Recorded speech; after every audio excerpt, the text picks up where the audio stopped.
2023 wasn't a good year for the Carolina Panthers, but I'm trying to make 2024 a better one for myself. Get started on your resolutions with Factor so you're ready for the new year. Factor's ready-to-eat meal delivery takes the stress out of meal planning and sets you up for success in the new year. Skip the grocery stores, prep work, and cooking fatigue. Instead, get chef-crafted, dietitian-approved meals delivered right to your door. With over 35 meals to choose from per week, including keto options, calorie smart, vegan plus veggie, and more, plus over 55 weekly add-ons, you'll have a ton of nutritious and flavorful options to kickstart your resolutions. Skip that overpriced takeout trap. Factor is cheaper and way more delicious than takeout. Get chef-crafted, restaurant-quality meals delivered right to your door, and they're ready to heat and eat in just 2 minutes, which means more time for you.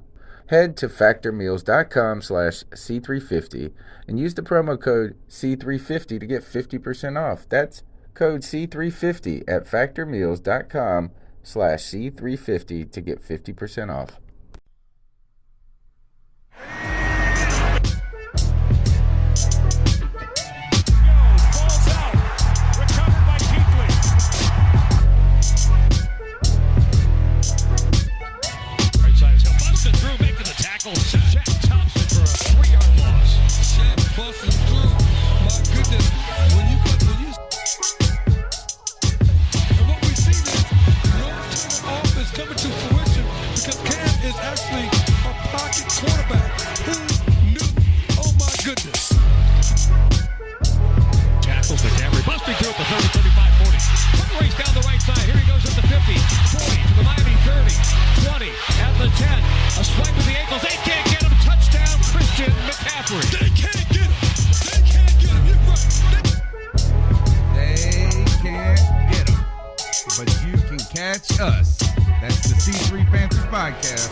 Up the latest Panthers news and opinions. We're the longest running Panthers podcast out there, taking over Panther Nation, helping you guys keep that conversation going every week, every day of the year, because that's what we got to do. We've got to grow Panther Nation together, and my buddy Cody Lashney is here to do it with me tonight. Cody, how's it going, man? What's going on, man? It's another Tuesday night. You know, as always, there's nowhere I'd rather be than right here, right now. We have a fantastic show planned tonight. There's not a whole lot of news, but hey, we always have something to bring to the awesome, most best chat room that there is in Panthers football. We see you all. We love you. Let's have a great show tonight, man. Let's roll. All right, we do have a good show tonight. We're going to be talking about the Panthers Hall of Honor, some changes made to rookie minicamp, which begins on Friday, some roster moves, but we also have a special guest tonight. We've got Joe Blewitt, who is from Turn on the Jets podcast, and he's just starting a brand new film scouting channel, Joe's Film Room. He's dedicated. He's got an in-depth podcast or a podcast that's dedicated in-depth film review. He's going to be joining us about 15 after the hour because he's done a lot of work on Brian Burns. So Joe Blewitt, you can follow him at Joe RB31. That's at Joe RB31. You guys go ahead and give him a follow and tell him that you are ready to see what Brian Burns has got. Also, go ahead and turn your phone to portrait mode. Ask Susan how to do that. She can help you out with that project now, and smash that thumbs up button. It helps the word get out that this podcast is rocking and rolling. Go ahead and subscribe if you're watching on YouTube. We appreciate it. Tell a friend about a podcast. If you're watching on Facebook, give us a like, share it in a Facebook group, or drop a little tweet out saying, hey, you like this show, you like how we talk about the Panthers with you guys and feature your voice every Tuesday night. And the best way to be a part of the show is in the chat room, and also to call the Cat Calls line. The number is 252-228-5098. That's 252-228-5098. We'll get you on the podcast, man. You can call anytime, day or night, and we'll plug it. We'll put you on the show. When we got G. Cavassier locked and loaded in the Cat Calls later on this tonight. Now, Cody, let's go ahead and jump into the show. Last week, there was a teaser video that came out with David Tepper. And David Tepper was in contact with a former Panther player, undisclosed who it was going to be. And the talk was that they were going to expand the Hall of Honor. Has not had a player added since, only one player, and really one, I think, team coach or executive from the very first year, Sam Mills, and one other person who was not a player. No additions made since 1995, or since, I think, when we added Sam Mills. The point being is David Tepper, he's listened to the fans. He's listened to a lot of things that people have been calling for, whether it comes from the practice facility, whether it comes from highlighting some of the fan experience and doing some different things. You already hear about them talking about adding party decks and stuff. But now he goes on and he says it's due time to expand the Hall of Honor. And they're going to add some more Panther players. They didn't tell us who it was going to be. So, Cody, I know a lot of people were excited about this. When you heard this, first, long overdue, it seems like. There's a lot of guys. We're starting to become a team that is getting a history to it, right? You've been to the Super Bowl twice. You've got some Hall of Famers on your team. In a way, is that or guys that have definitely been headed to the Hall of Fame. I mean, Kevin Green, some guys there that have some limited stints with the Carolina Panthers. But who did you expect to be on the other end of that call, Cody? Well, so, yeah, and to echo your point, I mean, this is a 25-year-old football team. They're almost as old as I am. A lot happens in 25 years, and the Panthers have acquired a pretty rich history in that time. We've had some up and down seasons, but there are definitely a bunch of players that mean a lot to this football team. Listen, I don't think it's a big surprise to anyone that everybody's, kind of felt that Steve Smith was going to be a part of this. He's always the person that I had in mind. Everyone loves Steve Smith. He's a Panther legend. We've dedicated our final segment of the night to the legendary Steve Smith. Another player that I thought, who I thought might have gotten the name in there, is Muhsin Muhammad. He isn't as well known, obviously, as Steve Smith. He doesn't have the name and the bravado, but Panther fans knew who he was, and he was a damn good receiver and a great contributor to the football team. And honestly, even though he only recently retired, I kind of felt Julius Peppers had probably done enough at this point to be included in that list. And so those were the three names that kind of bounced off the top of my head as soon as I heard that they were doing this. But shout out to David Tepper for doing it. This has been something that is very long overdue, and I'm honestly surprised that Jerry Richardson didn't try and do this sooner. He announced that, they're building a practice facility. You got the bubble. They're already, putting a bubble up until the full practice facility could be built.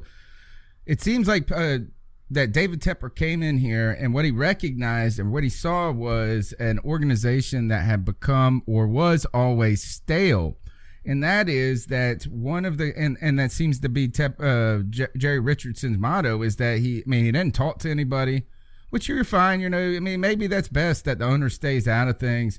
You're older and some things, and you don't, but it just seemed like Jerry Richardson had no energy when it comes to adapting the organization. And I will tell you this, is that we're probably farther behind other teams than we know when it comes to this, whether it becomes our media. I mean, look at the Panthers YouTube channel. Yeah. Their YouTube channel, there are people that my kids watch that tear open slime balls that have more subscribers than the Carolina Panthers YouTube channel.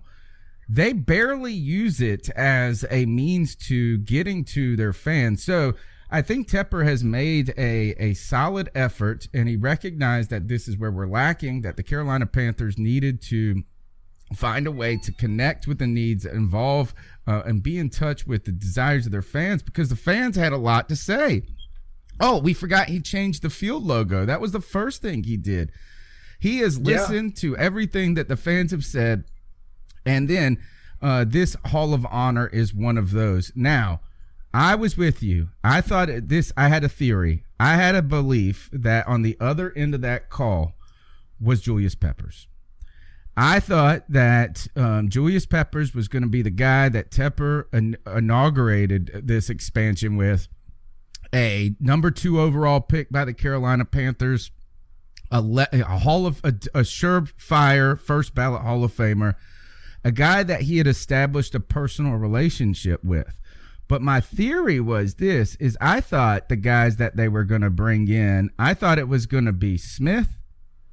I thought it was going to be Peppers, Smitty, Delhomme, and Jordan Gross. And my theory for this is that if you bring in Peppers and Smitty at the same time, Smitty can't ever overshadow Julius Peppers. Even his accomplishments on the field, he can't. So I think that Peppers would ground Steve Smith to a certain degree. I think the relationship of Delhomme with Smith would also help to make that transition easier, because we know that Smitty has harbored some difficult feelings when it comes to the way he was released by the Carolina Panthers. And I thought this is, I've heard that the Carolina Panthers are trying to land Jake Delhomme to be the new color commentator to replace Eugene Robinson. Yeah. But Jake Delhomme doesn't want to do a full 16 games because he has this horse business. So what I thought is that they were trying to woo Delhomme into more games by bringing him into the Hall of Honor. You bring back Smitty and you ground him with Peppers. That was my theory. I had all of this, and I thought Jordan Gross was a longtime Panther career guy. But those were not the players. 2 of them were. 3 of them were. Cody, let's go ahead and fire up the video. The Panthers, it's a fun one by the Carolina Panthers when it comes to this. We love this. We're fans. We're saps. We're sappy fans. We are.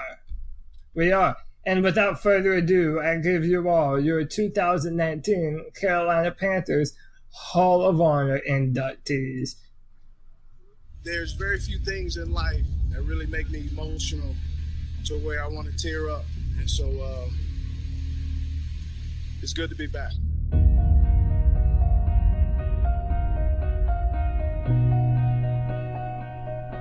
It's something that was so overdue. I mean, to have one player in the Hall of Honor after 25 years, it was time. It was past due time.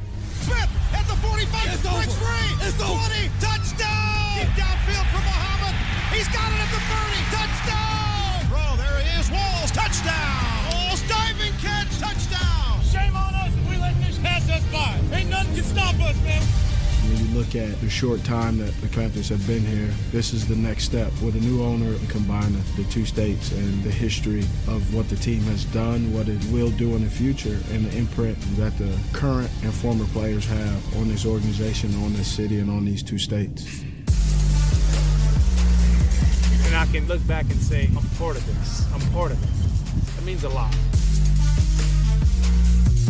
I had a little touchdown dance. Get down, spike it, shoot it like it was a bird. I have a lot of respect for how he carries himself. He's him, man. I think the world of Steve. The Carolina Panthers organization and Mr. Tepper give me an opportunity as a father that I get to share with my family what Dad used to do, to complete that sentence.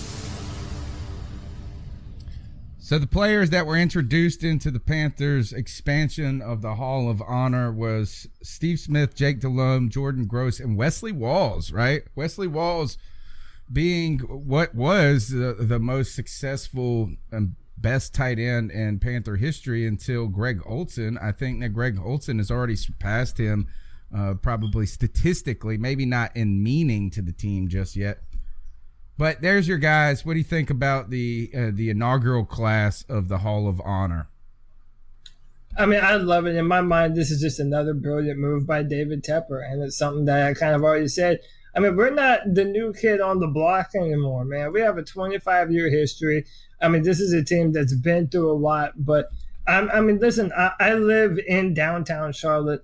I can speak to just how much it means to the city. And I know that people all over North and South Carolina love this football team. I mean, everyone in our chat has vivid memories of their own from different times of the Carolina Panthers history. And you remember these players, man. You remember Steve Smith winning that game against the Rams. You remember Jake Delhomme, being a fantastic quarterback for a long time for the Carolina Panthers. I mean, this has been long overdue. I feel like David Tepper is really trying to cement a legacy, not just for himself, but to really accentuate the history that the Carolina Panthers have built up. I mean, there are a lot of players that just mean a ton to a lot of people, to a lot of fans. I'm happy that they did this. I'm happy that David Tepper did this, that he's continuing to try and do things to garner support from the fan base. I love it. And like I said earlier, it really does surprise me that Jerry Richardson didn't decide to do this earlier. I mean, this doesn't seem like a hard move to make. I love it. I think David Tepper, as of right now, is making all the right moves, and I love this. I think it's awesome. Yeah, my question to you guys, and I'll pose it to the chat room, is who's on the bubble here? I mean, to me, I think that the guy that's missing from this group is Julius Peppers. I think he's missing, but I don't know. Maybe it's just too close to just 1 year. Maybe they're trying to make it a little bit more like the Hall of Fame, where it takes a couple of years. You know, you got to be out of the league for a minute to make sure you don't come back. You know, but who's on the bubble? 5 years for the Hall of Fame. Yeah, who's on the bubble? I mean, obviously Julius Peppers is not on the bubble. That is a legend among. He's the best Panther. He's the best Carolina Panther ever. Period. I mean, first ballot. It's. I mean, we might as well say that he's in it because we know that he's going to be in it. Man, it's Julius Peppers. It's just a matter of time. Just as we know, Cam Newton, Luke Kuechly, Greg Olsen. These are names that are also going to be put in there one day as well. And, you know, I think it's so important that David Tepper came from that long lineage of Pittsburgh Steelers fans. And you look at the incredible players that have been through those doors in Pittsburgh and how much those players have built a lasting legacy in that organization. And David Tepper wants to build that here in Carolina. So, you know, Scott Thomas says Rucker, Minter, Casey, as a few names that might be in there very soon. There's a lot of names that you could definitely throw in there. I'll pound the table for Mushin Muhammad. I feel he didn't have, in the grand scheme of things, he may not have gotten as much love as he deserved.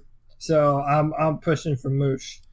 I think, Israeli Rail said this is Pepper's going to get his gold jacket first. And I think Scott Thomas is right. Rucker, Minter, Casey are all on the bubble. I thought John Casey would be in this group, to be honest. I don't know. You know, I mean,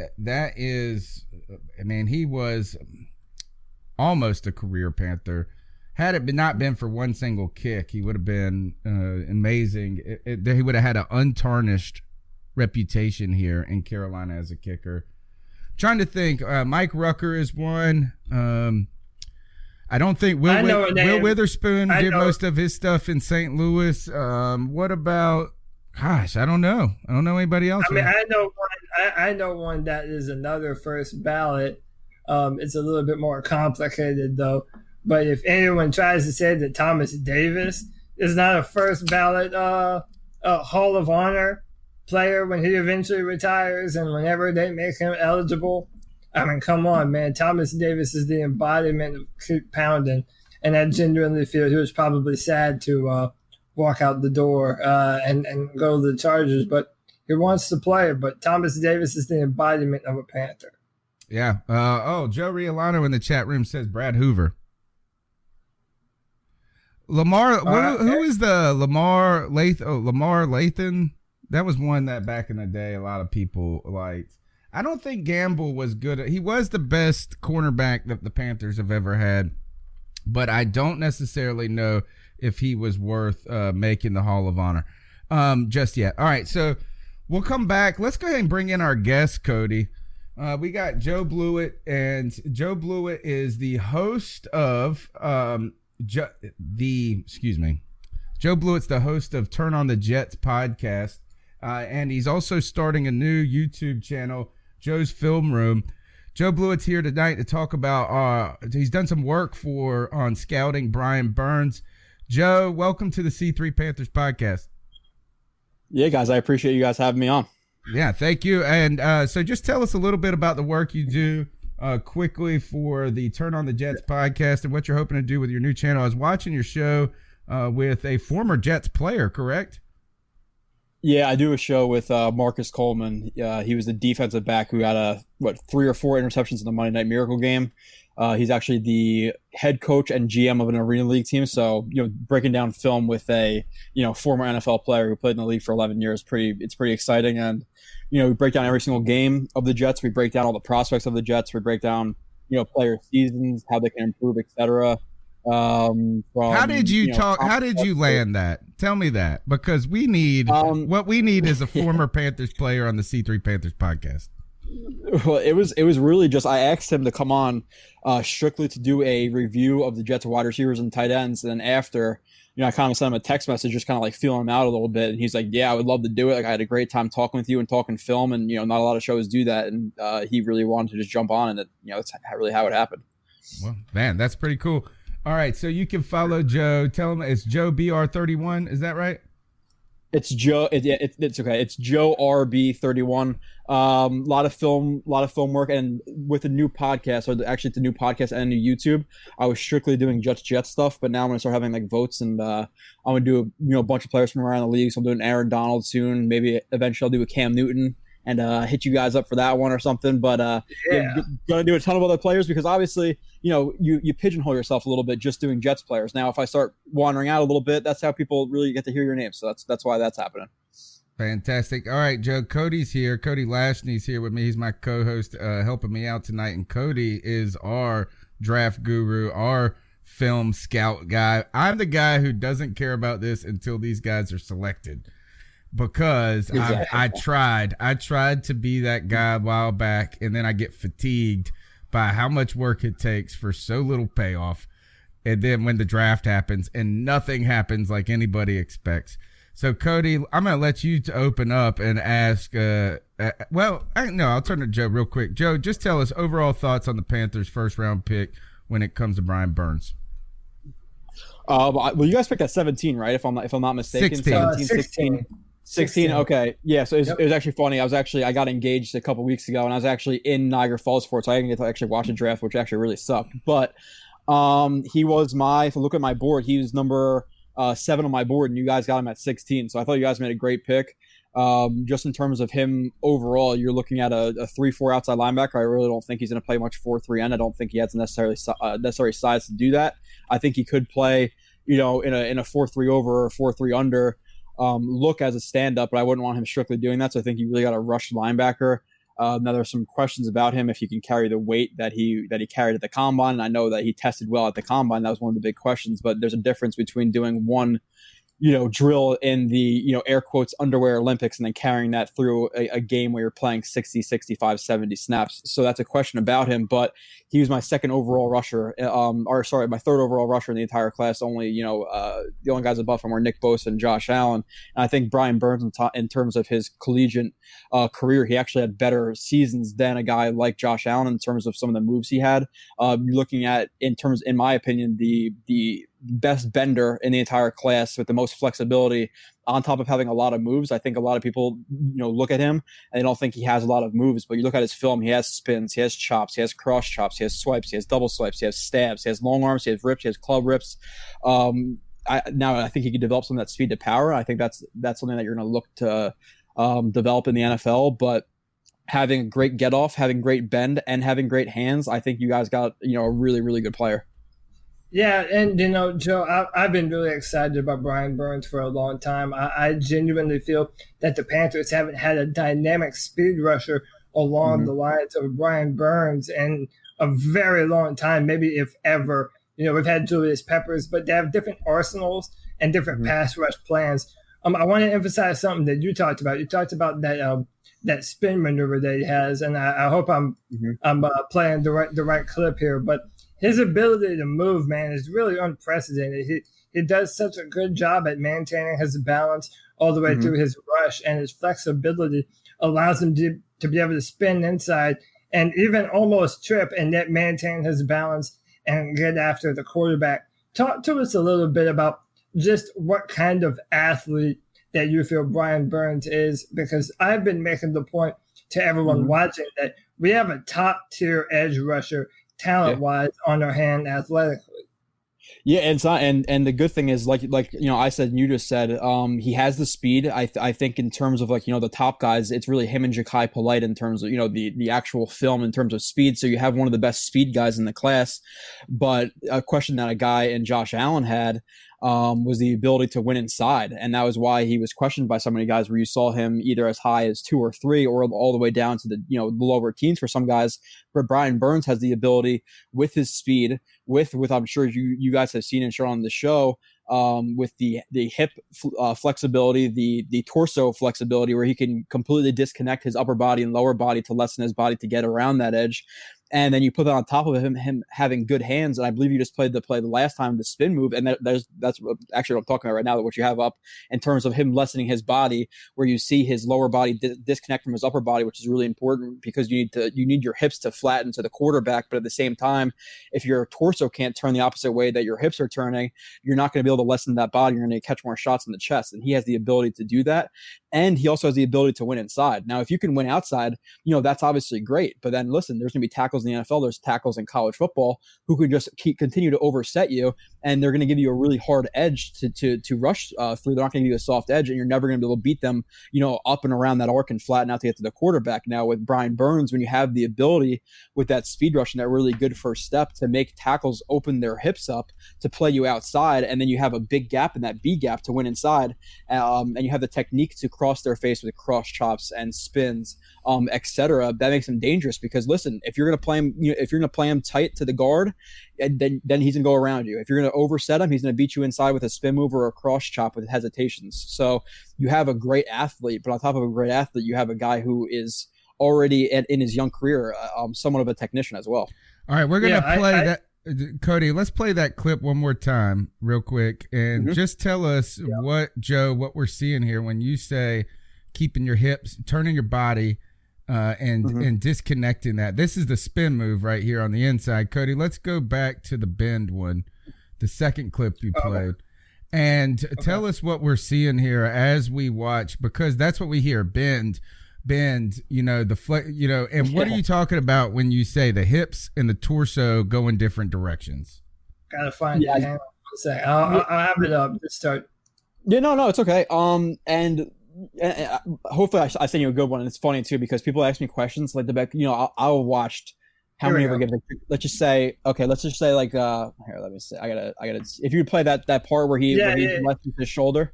Yeah. So this is against Jawan Taylor against Florida. And it's kind of hard. Okay. The crew can see it. The audience can see it. Sadly for us, it cuts it off a little bit on the left side. But okay, you tell us what you're seeing there.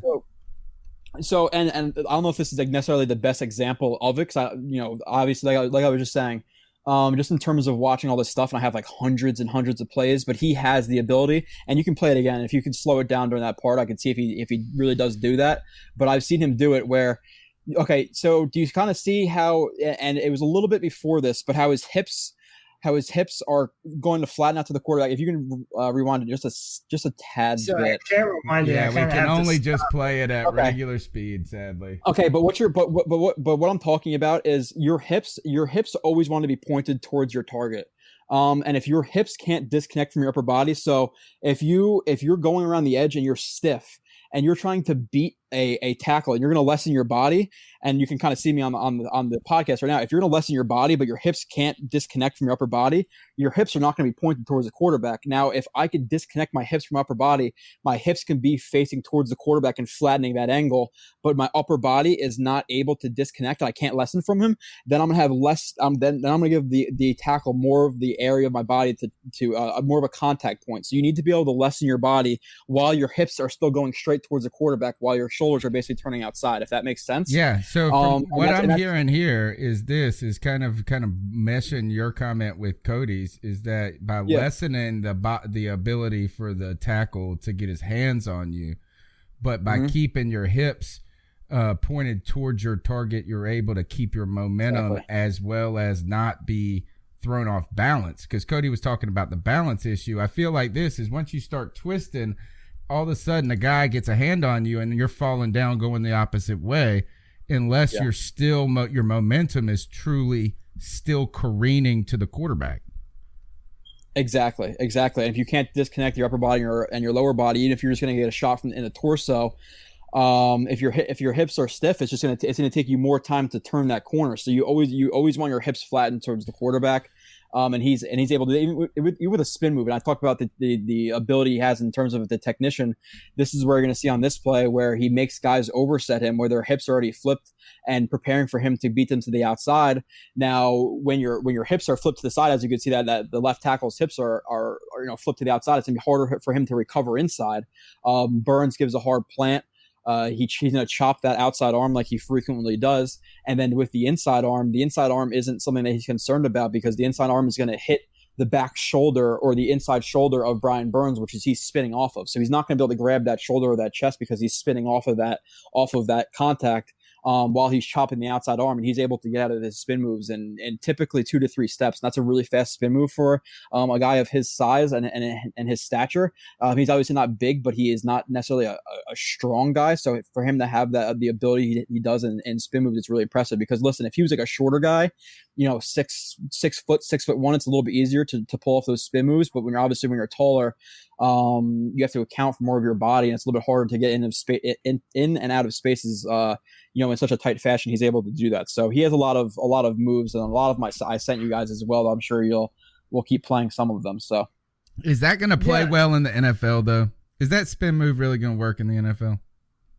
We saw it with Dwight Freeney plenty of years, especially now. If he didn't have that speed, would it work? No, it wouldn't, because tackles can just, they're going to play you tight to that B gap. They're going to play you tight to that guard, and you're not going to spin them anywhere. Maybe you can spin them outside, but how effective is an outside spin move as compared to an inside spin move? But when you have speed, that spin move is going to work. Now, if he was winning, and there's differences between guys who I look at in college. Okay, he's a really good college player, but is he going to be a good NFL player? And the biggest thing in the NFL is technique. It's one of the biggest things, if not the biggest thing in the NFL, is technique. He has that. And there's 5 traits that I feel you need to have to be an elite pass rusher in the NFL. And I believe he has 4 of the 5. You need to have power. You need to have technique. You need to have length, specifically arm length. You need to have bend, and you have burst. He has the bend. He has the burst. He has the arm length, and he has the speed. Now, is he lacking a little bit in the power aspect of his game? Yes, but he's also, I don't know his exact age, 21, 22. To say that he can't develop some more power into his game would be a mistake to say that. But at the same time, is he going to be able to keep that flexibility, the ankle flexibility, the torso mobility, the hip mobility with that added weight? That's a question for an NFL team. I can't answer that. I don't know how he's going to react to that, but that's something that could develop. So having 4 of those 5 traits right now with the possibility to develop that 5th trait, I think you guys got a really good player. I thought that was one of the steals in the draft. I was saying, I was on another podcast. It wasn't a Panthers podcast. So I'm not just kissing your guys' behinds. I was saying that you guys, and I think the Vikings with Garrett Bradbury you guys had really, really good drafts in the first round. So I really liked Burns, and I was fine. If the Jets traded down a couple of picks, you guys, I'm Jets fans, then taking him. Now, do I want him over Quentin Williams? No, not necessarily, but there's a reason why we're 3 and you guys are 16, so. So Ryan, you mentioned something at the top of our show, and I mean, to be very honest, this is something that a lot of people worried about with Brian Burns, and I'm the Panthers analyst for DraftTech.com, and when I was writing about him and when I was studying Brian Burns, I also did have some doubts about his play strength, and I believe this is a clip. I'll find it eventually, the one that you sent against Louisville, and he really does need to do better at setting a physical edge, which is something that he's going to be asked to do a lot. And I mean, there were times on film that I did see sometimes even tight ends really being very physical with him at the point of attack, and really kind of bullying him around. So after this, I'll show you a clip that you sent that gives me a little bit of hope that he might be able to overcome this. But I want you to talk about setting that physical edge. How much does his film concern you about his ability to be able to really be the type of a defender that can reroute traffic and bounce running backs outside, or really be an asset to the linebackers behind them, setting that physical edge. Well, so there's kind of two things with that. You're going to win with technique. You can win with power. Obviously, having both is the guy. That's the guys you see like Khalil Mack. That's the really good defensive ends. Now, I have seen him win with technique plenty of times where he'll get low, he'll get his hips in tight, he'll get the first shot into the chest. He'll use his extension and disengage, whether it be with cross chops, swipes, or with just pure athleticism and lateral mobility. Now, can he do that? Yes, but in the NFL, as you guys know, it's a big step up from playing teams like NC State or Louisville or Clemson or whoever it may be versus playing, let's just say, the Panthers tackles or the Jets tackles. Even if they do suck sometimes, they're a lot better than any of these guys in college. So he's going to need to develop some of that power to take on guys as well, because you can, like I said, technique wins sometimes, but if you're playing a tackle with good technique as well, you're not going to be able to beat him that easily, which is purely technique like you could in college. So he's going to need to develop that, that's for sure. And that was one of the biggest concerns I had with him. Another one with the pass rusher we'll talk about in a little bit, I'm sure, is his bend and contact balance in terms of rushing up the arc and not getting pushed too far up the arc. But he has to develop technique in terms of how to set that edge too. It's not just his, he has good hands and how to get off block sometimes. But as you saw that one play you played before, I'm not sure exactly who it was. I forget exactly who it was against, but he typically he pushes too far vertically and horizontally up the field, where he opens up a big B gap where he needs to stand pat, get good extension, and play tight to that B or C gap. You can't just open up a huge B gap because you're never going to be able to get through it. So he opens up gaps that are way too big in the run game. That's definitely one of his biggest problems. And here, that's what you're seeing too. And there are other examples of this as well. When you do beat a guy, if you don't beat a guy like Burns or even a guy like who the Jets drafted, Ja'Kai Polite, if they don't beat them cleanly to the edge and give themselves a really soft edge, if that tackle is able to recover, get their hand on the shoulder, the hip of the rusher, whether it be Burns or we're talking about Burns obviously, so let's just do Burns. He doesn't have the balance and the power, not the balance, the power through that contact to flatten out and get to the quarterback. So you're going to see him typically. I'm sure you're going to see it even when he's playing with the Panthers, where he'll beat a guy relatively cleanly. They're going to get a hand on him and just push him up that arc and behind the quarterback's set point. So that was one of the concerns I had in college. But you hope that he could add that weight or sustain that weight. I believe he tested at like 250, a little bit around right around 250, and he performed pretty well. But like I said, the underwear Olympics and performing a snap or two at that is a little bit different than doing 55, 60 plays in a game. So now absolutely. Go ahead, Go ahead, Tony. All right, so here he did play like a ton of snaps in college. So one of the things is when we look at the film individually in isolation, we don't how gassed are you at that point? How is that affecting your technique? I think another thing too is you said his age. He's 21 years old. I looked it up. He at 250 right now. If you could put on, you don't need to get him a giant, but if he puts on 10 pounds of muscle in an NFL program, that might be enough to get over the edge. The question is that when we look at this, and you brought this up at the beginning, the Panthers discussed in the offseason, they said that they were going to start to consider more of a hybrid offense and offering more 3-4 looks. So while the Jets potentially are fielding the transition to a 4-3, right, under Greg Williams, I believe the Panthers are ultimately transitioning to a 3-4 defense. And it really seems like while they continue to say that this is a hybrid thing, we're not going to overcommit. When you look at our draft of Brian Burns, when you look at, help me out, Cody, with 4th round pick from Alabama, Christian Miller. You bring in Bruce Irvin. You have a very thin traditional linebacker group at this point. The roster seems to be being more and more built for that. While Burns may need that strength in the long run of his career, putting him in a situational 3-4 in his rookie season, do you think that could capitalize on that youth and speed and athleticism? Yeah, well, and when I was talking about sustaining that weight, he tested at 250, and I think that's a perfect weight for him to play at. So I think if he can sustain the weight he's at right now, that's perfect, because he played at college at around 230, 232.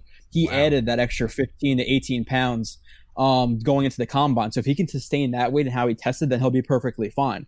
But like I said, it's a little bit different between snap to snap and doing it in the combine. So he doesn't need to add any more weight. 250 pounds as a 3-4 outside linebacker is completely fine. And you guys transitioning into a 3-4, and obviously I'm not up to date with all the Panthers stuff.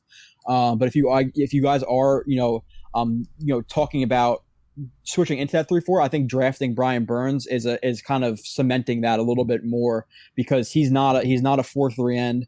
I don't want him standing up in a 4-3, like I said, whether it be under or over front, which are a little bit different where you place the linebackers and some of the fronts in terms of the 4-down defensive linemen. But he's a 3-4 outside linebacker. I think that's really all he could be, in terms of like reaching his full potential. So if you guys are talking about that and there are rumors about that, I think that's what you're going to see them transition into. And even if they're on a 4-3, it's not like strictly 4-3. Okay, well, all three linebackers should be standing up, or okay, it's 4-3 under. The Sam linebacker has to be on the line of scrimmage. Obviously, there's a lot of hybrid looks like every coach talks about. So in a 4-3, if he's one of the linebackers, can he be playing as almost like a fifth defensive lineman and just be lined up from 5 to 9 tech? Yeah, sure. But I think in terms of his effectiveness, in terms of like just really generic roles, you want him as a 3-4 outside linebacker. So, yeah, and one of the things that I told you I wanted to show you a reason why I was hopeful that he actually did have the potential to play with his hand in the dirt. One, FSU did play a lot out of 4-3, so he may not have the necessary strength that you might want him to have. He at least has knowledge of playing the position. And what I wanted to run by you was his body is so long. His arms are absolutely massive. And, it's almost, in my mind, like a leverage situation.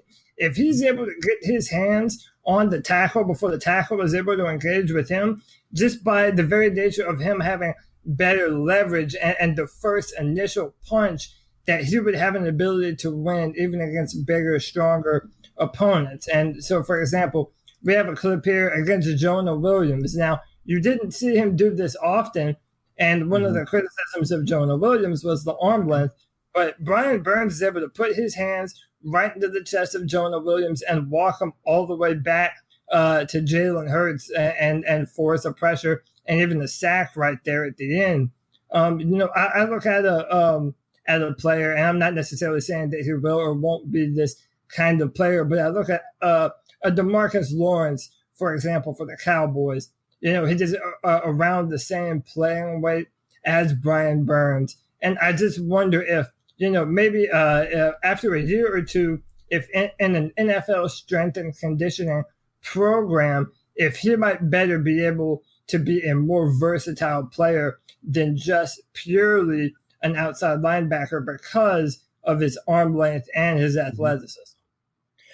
Yeah, and when I mentioned those 5 traits that I need for outside linebackers in terms of the guys who I think can reach that elite ceiling, his arm length, like you talked about, and having leverage and getting your hands on first. Listen, you could be stronger than me, but if I get my hands on first, if I have good technique, if I know when to shoot my hands, if I know how to make you shoot your hands either early or late and get my hands on first, there's really not much you can do if you do have the necessary functional strength to be able to control their chest. Now, did he show the ability to do that? Yes. And with this play specifically, so this is something that he needs to do is with guys with speed, you want to see 2 other things with that speed. Obviously, you want to see him be able to rush up the arc and win on the outside hip of the tackle, but you also want to be able to see them win inside, like I said, with cross chops, spins, whatever it may be, hump moves. But you also want to see speed to power. And this play that you just showed was a perfect example of speed to power, because he rushes up the arc and he's taking an angle to go around the outside hip of the tackle in Jonah Williams. But then once Jonah Williams gets onto his toes and he's off balance because he's trying to combat the speed that Brian Burns has, now he's off balance. Brian Burns then flips his hips right directly into the path of right into the quarterback. As you can see right there, on that like 3rd or 4th step, he flips his hips directly into Jonah Williams. So Jonah Williams is off balance, flips his hips and takes his power directly into Jonah Williams, as you can see exactly right there. And that's why he's able to bull rush him. So now if he can develop, more of that strength, that he would have finished that. Now, when he was playing right here, he's playing at 230, 232. He's now he's going to be playing, and I can't speak for the Panthers, but at least what he tested at 250. So another 18 pounds, 15 pounds of muscle, which is pretty easy to add on at 21, 22 years old. He would finish this play, and it's necessary to play these NFL tackles because obviously they're bigger, they're faster, they're stronger, they're smarter. So But I do have faith that he will be a top-notch type guy. I had him very high on my board, and I think he has a very, very high ceiling. And if he does develop that strength, he has those 5 necessary traits, I believe, to be an elite type player. Now, will he have to develop? Yeah, sure. You're never going to get a finished product in his first year, so maybe it might take him 2-3 years potentially. But I think you're looking at a guy who he's going to be productive for you. All guys. right, let me follow up on that question there, because first, if there wasn't that need, if you checked all 5 of 5, then you would be a top 5 pick. Right. I mean, is that generally? Now, we know that there's some other players that get selected in the top 5 that may not deserve, that have all those things. But anytime you're picked outside the top 10, I feel like that just says that there is some work. You're just not, we just don't expect you to be a plug and play, all pro from day one type player. Now, so I think we can assume that, you do want to see development. You want to see him in 2 and 3 years to be a better player, more advanced, have more in his arsenal. My question to you, though, is this. I've always said that defensive end is one of the harder positions to transition to in the NFL. And that is, you get guys that are amazing in college, that are guys that are the top tier, like a Brian Burns at times. That type of, he's 3 on our board. He's 3, we're ranking him close here. And it's 2 or 3 years before they come into their own in the NFL. I think of Charles Johnson, who was playing beside, he was a 3rd round pick now, but he was playing beside Julius Peppers 10 years ago. And still, with all of the talent, all of the tools, took 2 years to adjust. I think that offensive linemen are that good in the NFL to where they understand how to negate your athleticism. They understand they're playing chess while you've been playing checkers in college. Ultimately, though, while you look at Brian Burns, do you see a guy who has more of a learning curve going into the NFL or less of a learning curve? Did we get a guy that was closer to the top 10 or a guy that was probably 2 years down the road where we see him start to shine? 3 years. Like I said, I had him number 7 on my board. So in my opinion, you got a top 10 player. I could have easily seen him going as early as, Cleveland Farrell did to the Raiders. Now, if I was a Raiders, depending on their system, what they're trying to run, would I have rather had a Cleveland Farrell or a guy like Brian Burns? I'm taking Brian Burns, 50 times out of 50 there.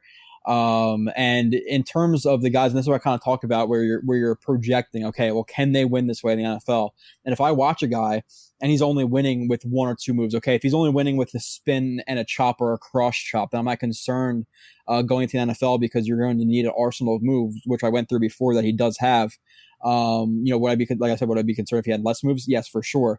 If he was winning with just speed, or just, obviously not a power player, but if a player's winning with just power, just technique, just bend, whatever it may be, then I'm nervous. But when a guy shows an arsenal of moves, like I said, that speed to power that you just showed with him and Jonah Williams, winning outside, winning inside, using a ton of different moves, knowing how to use his hands, knowing how to counter.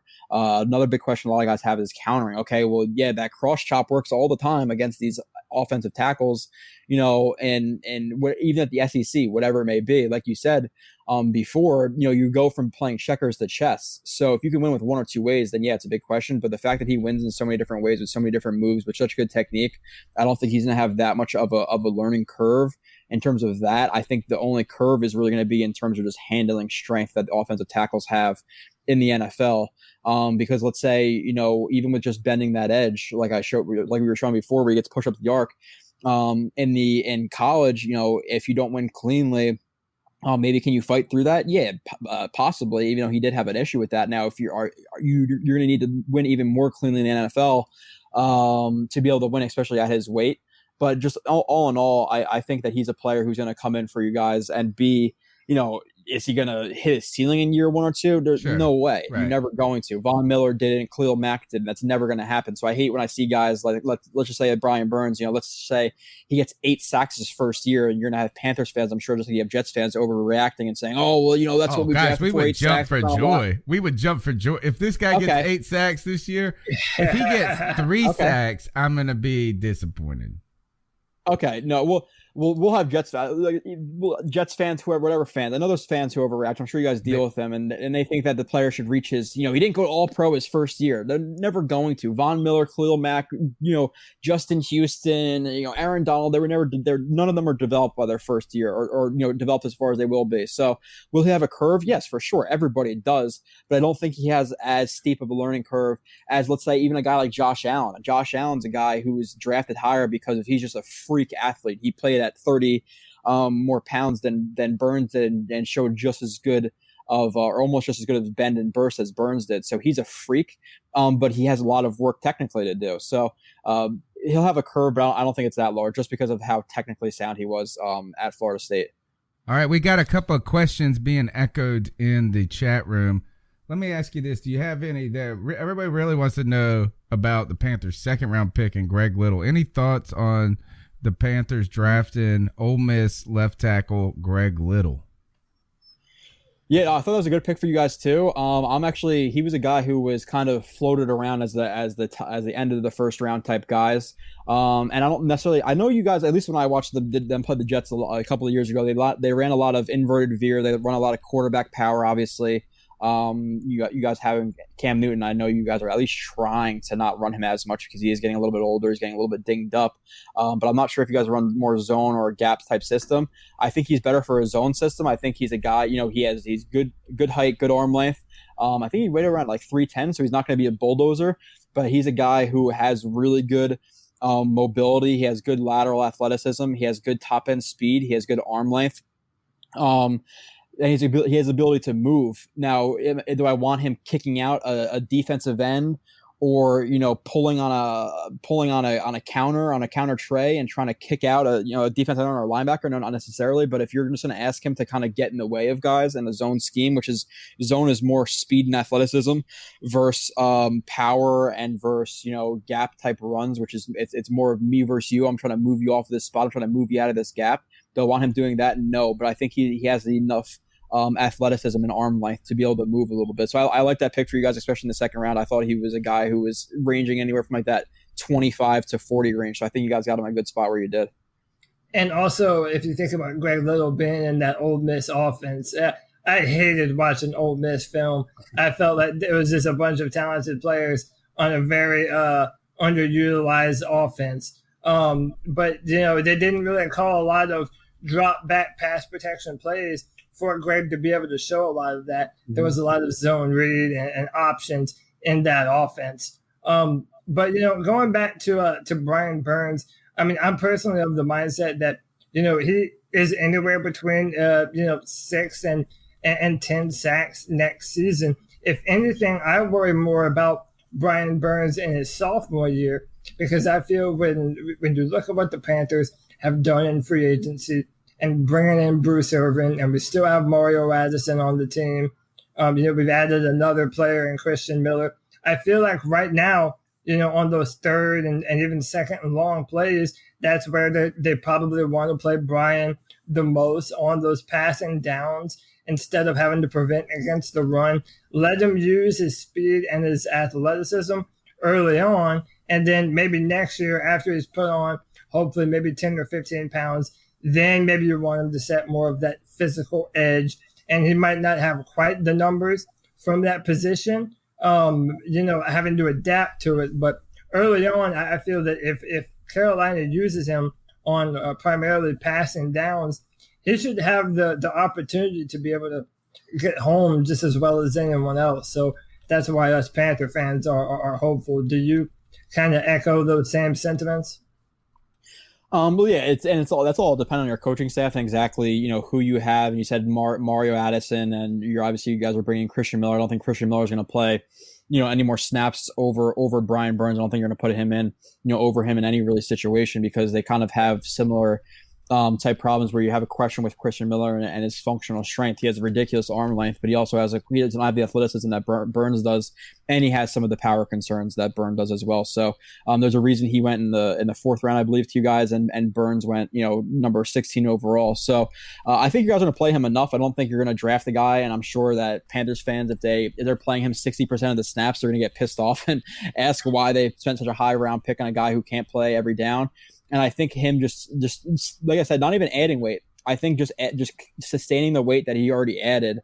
He's a guy who can play, all downs. Now, if you're going to use him as just a pass rush specialist, will he be more rested to rush the quarterback on second or third and long, like you said? And then, yeah, maybe he has better numbers where if he was asked to play, let's say 60% of the snaps, 65% of the snaps into 90, 95, will his numbers dip a little bit? Yeah, potentially. But at the same time, with him adding that weight, and that's what you're saying is the reason that he would play less or more in the second year, then he's also going to have more moves to use, and he's going to have more to his arsenal of pass rush moves to use against tackles. So I don't see him being a guy who's going to get, 9, let's just say 9 sacks his first year, then dip down to 7. I think you're going to see consistent growth. And like I said, with those 5 things that you need to be a good pass rusher, at least in my mind, in my book, if he develops that power, I think you're looking at a guy who could get, I'm not saying this is definitely going to happen. This is what I'm talking about, ceiling versus floor. I think you're looking at a guy who could get 13, 14, 15 sacks in his third or fourth year and sustain that for a little bit. I really do think he's that good of a player because of all the 5 traits that he does possess, or the 4 traits with the potential of adding that 5th trait. So,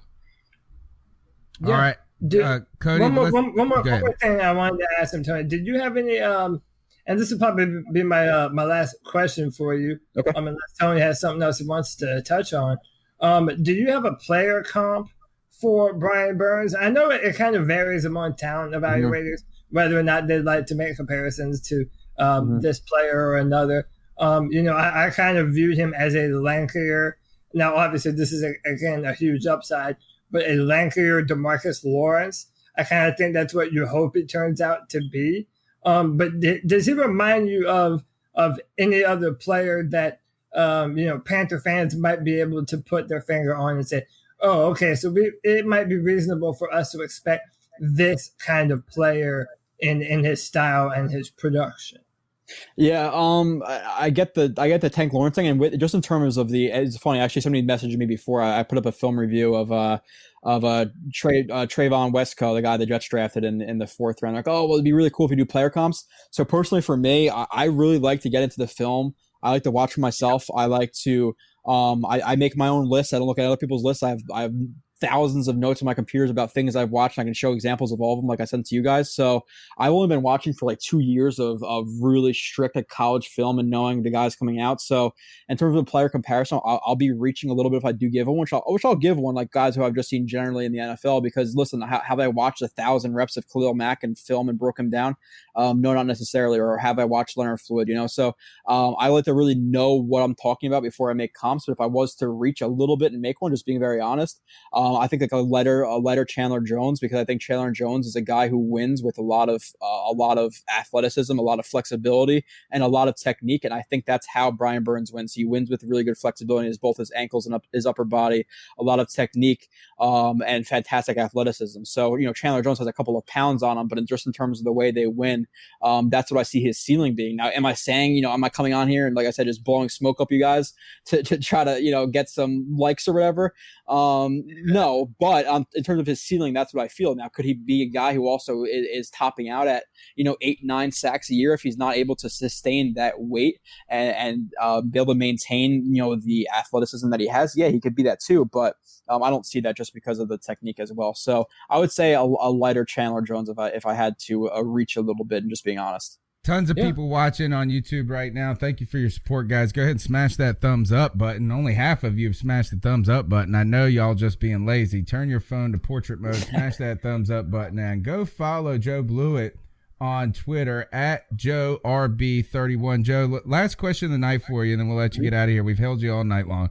Just tell us overall what your thoughts are on the Jets draft. We've got some good. Strangely, we have always made a lot of friends with Jet fans. I guess it's just the AFC disarms people when it comes to Panther fans, but we've always had great Jets guests on, and we strangely have always had these. Who was it, Cody, that went and played for them last year? Defensive end that we drafted 2 years ago. Tony Ely. Yeah. So there's always these weird storylines connecting us to the New York Jets. What'd you guys do in the draft? Tell us what your thoughts were. Yeah, the Tony Ely, the pass deflection master for the Jets. He played like 15 snaps and had like 9 pass deflections. I love that guy. I don't know why they got rid of him.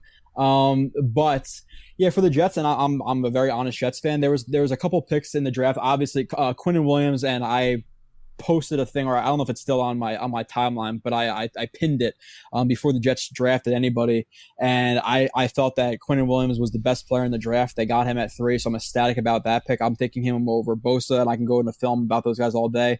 I'm taking him over anybody in the draft, and it was not even relatively close for me. And I know there was other analysts out there who felt the same way. I think Nick Bosa was a little bit overhyped in terms of living off his brother names a little bit. I think he's a very high floor. But a relatively low ceiling in terms of like being one of those elite type rushers. I never feel he's going to be that.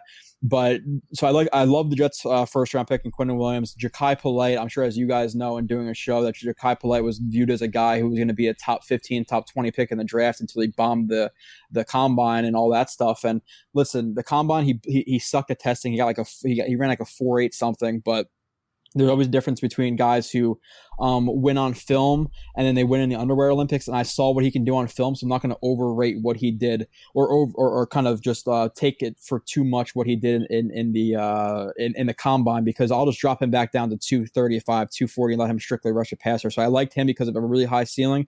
And listen, it's not like he's like Tyreek Hill out here beating his baby mom and all this stuff like we see in the NFL too much nowadays. He sucked at interviews at 21 years old. Can you get over that? Sure you can. There's some guys who just can't get interviewed. They don't know how to answer questions. So I like that pick. Now with Chuma Edoga in the 3rd round, I thought there were some guys there. I believe it wasn't Risner. I forget what tackle was there, but there's a tackle there who I wanted over him. So the Chuma Edoga pick I think was okay pick. I give that like kind of like a C+.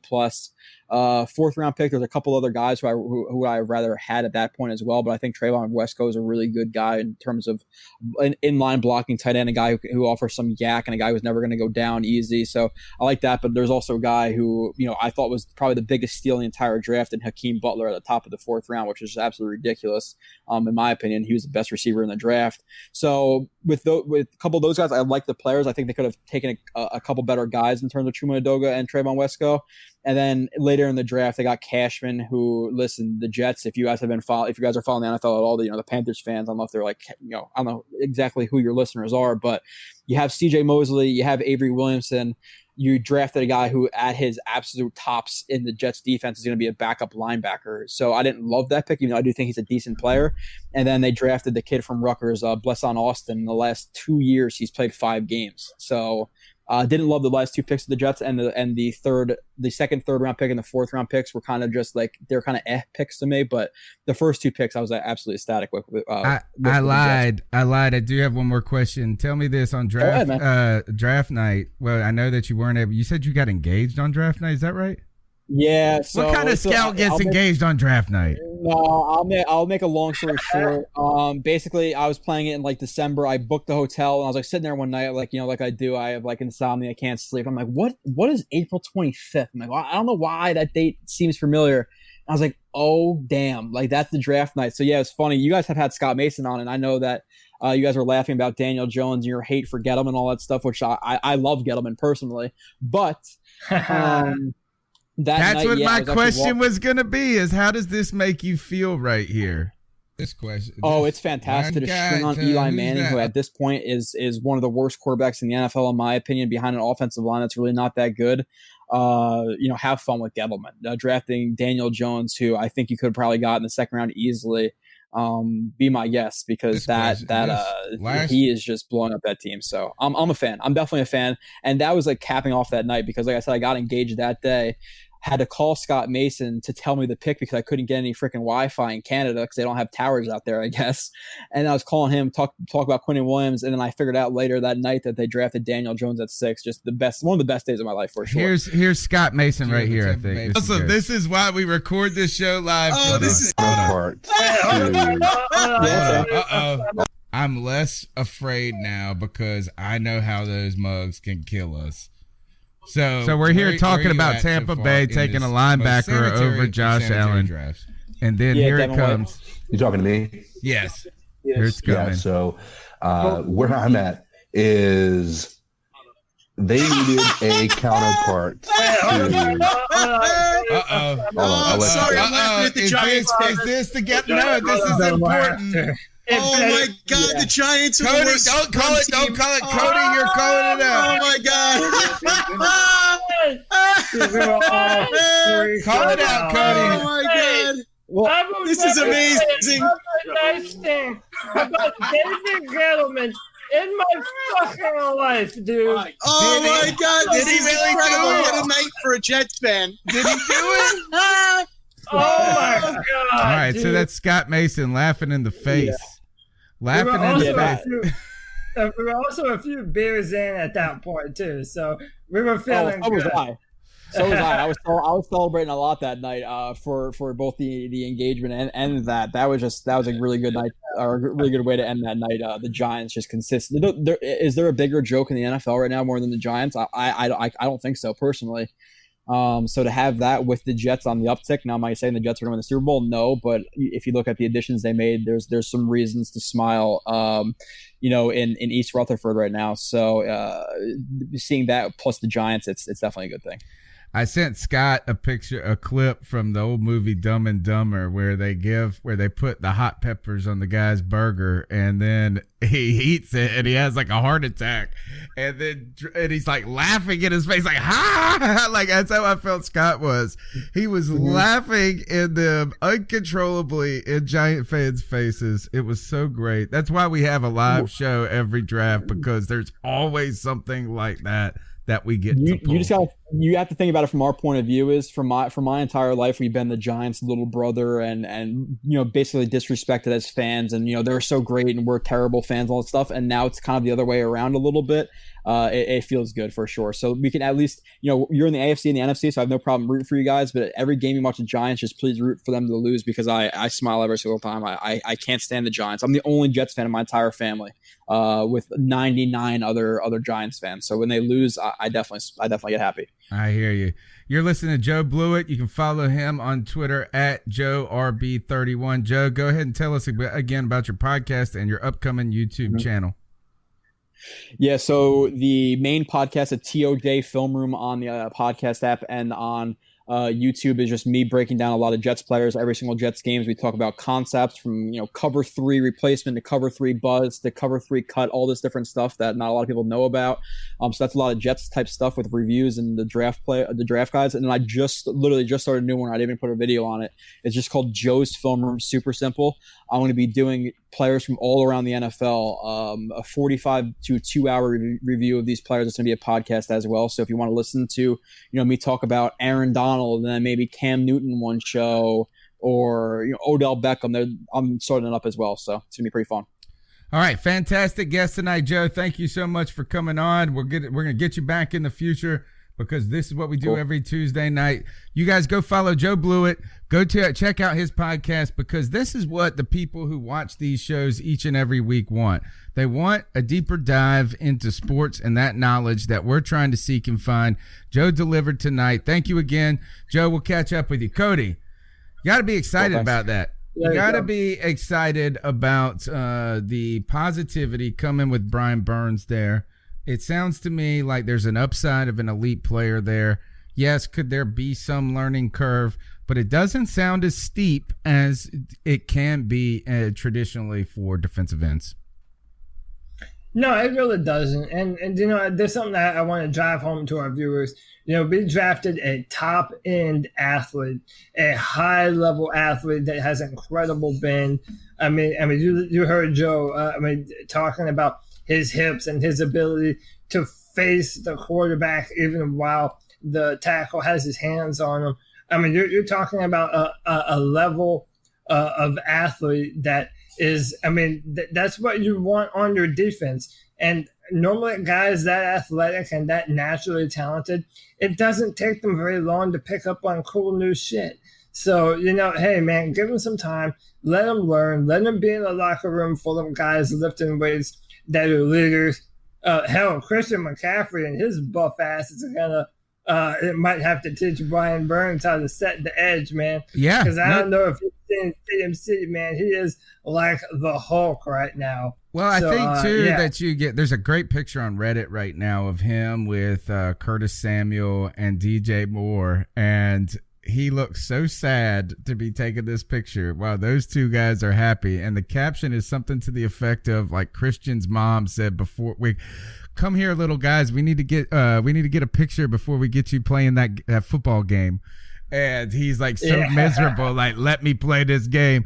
But you know what is that? Look, is I bought into the belief that Christian McCaffrey could be too undersized for the NFL.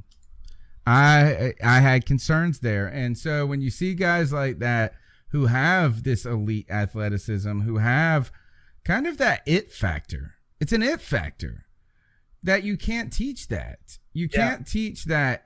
But you can bulk up with the help of medicines. I don't know if that's the case. No, I'm just saying, well, you can bulk up. Supplements, Tony. Yes, supplements. They are 20. He is 21. Let me just say, you're not a man at 21, even though these are men. You know what I'm saying? These are different. These are more men than the average 21-year-old. They're still not the men they're going to be. I'm showing the picture right now. Yeah, Christian doesn't look very happy, but dude, his arms look furious, dude. God. I mean, I've got concerns. I've got suspicions. I'm not going to lie. It's crazy. Just a warning to every female viewer watching our show. You might have heart palpitations looking at Christian. We all know, okay? We all know. We understand. Oh, why is it not showing on the broadcast? That's crazy. It's showing on our end, but it's blank on the broadcast. Let me try it one more time. Boo, boo, boo. So, all right, where we're going to go to, but I think here is that, see, it shows on our side, but it didn't show on the last time. But just take our words for it, folks. He looked sad in the face, and his arms look happy as happy can be. So, Cody, let's move on with the conversation. We'll go to this.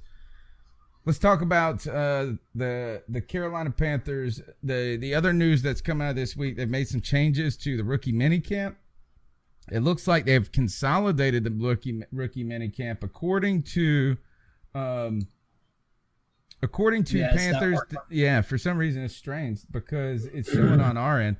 But according to Panthers.com, the Panthers have made some substantial changes to the way they're holding rookie minicamps, which begin Friday, by the way. So more news to talk about next week on the C3 Panthers podcast. But what they're doing is they're lessening the people that are invited. I think they bring out – it did show up this time, Cody. Yeah, I saw it. And as soon as it showed up, I exited out of it. Yeah. Because I didn't think it was going to show. So yeah. Of course, it's on the official Panthers Twitter and it's on the Panthers subreddit. So if you want to check it out, go there. The change being is that they usually have a lot of walk-on tryouts almost, and some potential other veterans that they mix in. But in the past, they've fielded somewhere over 35 guys at this rookie mini camp that they're working with. And doing a lot of on-field work. And what we have heard in the past, and go back and listen to the Ron Rivera press conferences of old, at the end of every rookie minicamp, he talks about that they throw a lot at the guys and they want to see who retains it when they come back. And it's almost like a test to see who are the guys that are the sponges. Who of these rookies are going to be the most receptive to coaching? But this year, it looks like they've slimmed the numbers down to 12, right around the number 12. 8 of them are former Alliance of American Football players. 4 of them are going to be undrafted rookie free agents. And then you're going to have, I guess, the Panthers draft picks as well. So really, you're talking about somewhere 15, 16, 17 players maybe. I don't know. I mean, obviously the draft picks would have to be there. Maybe some of them who are still negotiating contracts or some of the nuances, maybe a Burns, maybe a Little. I expect them to be there. Ultimately, though, Cody, we were talking before the show. This seems like a positive move. I see an upside in this. It seems like What you're doing is investing in guys you believe are going to be a part of the team rather than spreading your attention, your coaching, and your reps out and trying to do too much in too little of a time. Yeah, and there really is a difference between the college game and the college game and the professional game. So, it really does. I don't mind them taking a more analytical bent with how they're deciding to do things, and even bringing in former NFL players and players that have played at a reasonably high level in the AAF. RIP to the AAF. Yeah, I mean, I'm not really mad at the new approaches. And another thing that Jordan Rodriguez had pointed out on Twitter is that they're kind of forced to do things a little bit different this year because they're building the bubble around the practice fields. So they're not even in condition to even really be played on right now. So I don't mind this. I don't mind having our players sit down on a more X's and O's style session and really kind of narrowing the pool of players that we're bringing in and sharpening their mental awareness as to what the Panthers want them to do. And I feel the earlier you bring them up to speed, the better. So I'm not mad at this at all. If anything, I'm pretty happy with it. Cody Kelly on YouTube says, kind of all right with picking AAF guys over undrafted free agents. And he goes on to say more hungry, in my opinion. I agree with this too, because ultimately they are undrafted free agents with a little bit more reps under their belt. And that's the thing, is undrafted free agents potentially work out, but it takes a lot of time. What you're really doing is you're just working with the next step on drafted free agent, in my opinion. Now, what I really like about this move is that they said that there's going to be more attention to the classroom part. Like, they're lessening the on-field part. Now, it could be because of the bubble, like you said, that Jordan Rodriguez was reporting on. But what I like is this: intensive work with guys you think could work out. And that is intensive class work and intensive technique work. You only have so many coaches. I want coaches working one-on-one with guys. I have been to training camp, and I know most of the people listening have followed this as closely as I do, if not even more closely than I do. We lean on the chat room. We lean on our listeners for insight because you guys are truly the expert fans. And that's what we're trying to be, is expert fans. That I can tell you. I'm not an expert at football, but I am an expert at being a fan.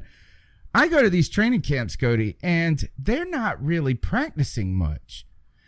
It is so few reps, so few kind of like, and when I think of practicing, I think of a guy in like the batting cage taking 1,000 swings. I think of a guy at a driving range or on a putting green hitting 20 buckets of balls, right? And that is perfecting and honing the smallest, minutest part. In the NFL level, they are so limited in their practice. They are so large on the rosters, is that you see a guy like Demir Bird running, like he gets to run that route one time. You better get it. Got it, get it, moving on. I think that by intensifying and concentrating your teaching techniques on these guys, you could get more productivity and reap more rewards down the road. Yeah, and everyone, there's a lot of mouths to feed. A lot of guys that you're paying a lot of money, and you have to make sure that they're ready to play football. And sometimes those on the bubble guys that they live for the preseason. Any and every rep that they're able to get, even if it's not ultimately for that team that they're on, they're hoping to impress someone and have an NFL football career. So anytime they're given the opportunity to impress, they have to capitalize on it. And that's why I agree with Cody. Let's have some players, some AAF players over undrafted free agents that are a little more proven. They might not be high-end talent, but I'm really I like the way that they're deciding to move forward with the players and the undrafted free agents, and I'm overall happy with everything that they're doing. All right, the news, there was some roster moves this week for the Carolina Panthers. They released Da'Norris Searcy, who was last year on injured reserve, and I don't think that this was a surprise to many, is that it certainly wasn't to me. is that as soon as we signed Eric Reed to that extension, I pretty much saw that this was that Searcy, is that obviously that he was a temporary stopgap for the team. He was not a long-term investment. He is a strong safety. He's released, and so is Isaiah Battle. But right now, and speaking on this, Cody, is that really the discussion here isn't about Searcy. I think the discussion's about Reed. But most importantly, a lot of Panther fans thought that we were going to target a safety in the draft. What does this tell us, do you think, as the Panthers? Does this open up doors to acquiring somebody? Is this a vote of confidence for the guys that we have on the roster, or is this just kind of a necessary release? I feel it's a little bit necessary. I feel if you look at his concussions that he sustained last year, I feel they probably want to get a little bit younger, maybe a little bit healthier. I don't know. It all just really depends. I mean, maybe it's a way to save some money overall, but I mean, we're very thin at the position. I do not trust Rashawn Golden to be a free safety in Carolina's defense. And then Scott Thomas says, let's bring in Boston. He's alluding to Trey Boston. And yeah, it seems kind of like a match at this point. He has he's been on the team before. He has the ability to play free safety or in the box. I feel the Panthers do like that that position versatility of being able to play in the box and up high. So if I'm a betting man as of right now, I would probably say Trey Boston is more than likely on his way to being a Carolina Panther. I mean, I don't know how they would be able to feel comfortable with their current depth at the position and feel as though they have a competent safety next to Eric on the field. I don't feel that person is on the roster right now. That's why a lot of people were disappointed that we didn't draft one. I think it's premature to give up on Golden even at free safety. I think this is a vote of confidence in Golden, but I don't know if it's a vote of confidence at free safety. We've had a lot of fans indicate, and a lot of great calls on the show talking about, hey, Golden could work out of the nickel position, and that could be an important thing for the Panthers going forward. So is that what? Who knows? But I do think it would be premature to give up on Golden. Cody, let's go to this as quickly. Let's play the Cam Newton clip because the stream, I must not have set it to go long enough tonight, which is strange. I usually set it for a ridiculous amount of time, but let's try to push the show along. Let's go to Cam Newton talking about Will Grier being drafted. Let's do it. And a lot of people, the natural, you would think that I feel intimidated, you know what I'm saying? And that's not the case here.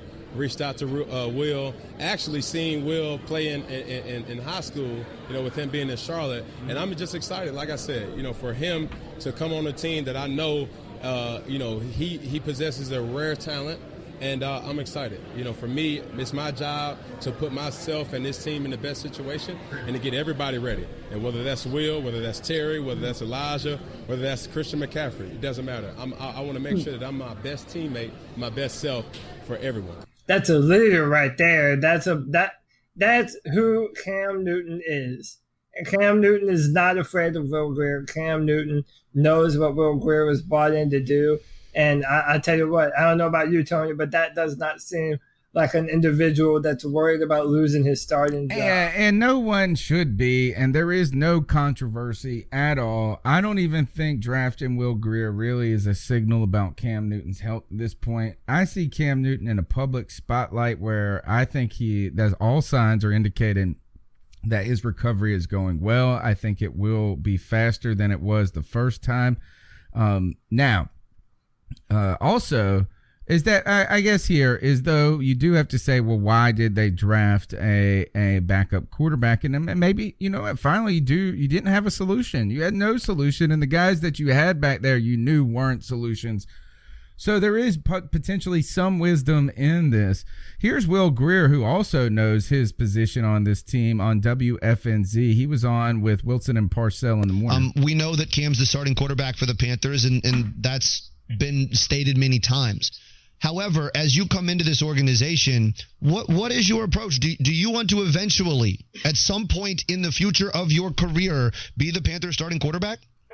Yeah, I mean, absolutely. I think that's, I think everybody that plays the game wants to be the best at their position. And if you're not playing, you're not going to be the best at your position. I think every quarterback that ever gets an opportunity on a roster wants to be the starter. You want to play. Quarterback's a funny position in that way, but I mean, you said it. Cam Newton is the starting quarterback of the Panthers. I have an awesome opportunity to just support him, do what I can to help this team win, and at some point, if I get an opportunity, I'll take advantage of it. It's just you don't know when that's going to be. I think for the time being, that's the call of the coaches and the the authorities in the organization to kind of make the call on what they want to do. I think they got a pretty good quarterback in Cam Newton right now that's going to win a lot of games, and hopefully I can provide some support and some depth at that important position, and that's my role. All right, so Joe, if you let me see who's got a little. We got a little background audio there. Well, Joe, you're coming in on the back end of the show. Welcome to the podcast, Joe. Can you hear me? Can you hear him, Joe? I can only hear you. Yeah, Tony, you're breaking up for me too, so go ahead and drop out and come back in.